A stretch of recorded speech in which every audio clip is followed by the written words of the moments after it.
Corona virus ও ডেঙ্গুর সংক্রমণ বাড়ায় আগামী ২৬শে জুন থেকে শুরু হতে যাওয়া এইচএসসি ও সমমান পরীক্ষা চলাকালে সারা দেশের সব কেন্দ্রে মেডিকেল টিম সক্রিয় রাখার নির্দেশনা দেওয়া হয়েছে।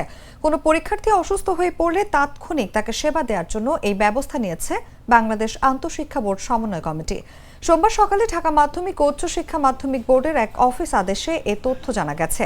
এ সংক্রান্ত আদেশ দেশের সব জেলার প্রশাসক, উপজেলা নির্বাহী কর্মকর্তা ও জেলা শিক্ষা কর্মকর্তাদের দপ্তরে পাঠানো হয়েছে। বিষয়টি অতীব জরুরি বলেও আদেশে উল্লেখ করা হয়।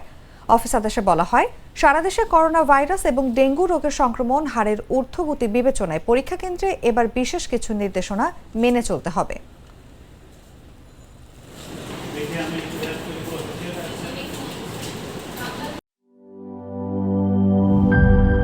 এই ঈদে জামা জুতো অ্যাক্সেসরিজের ডিসকাউন্ট।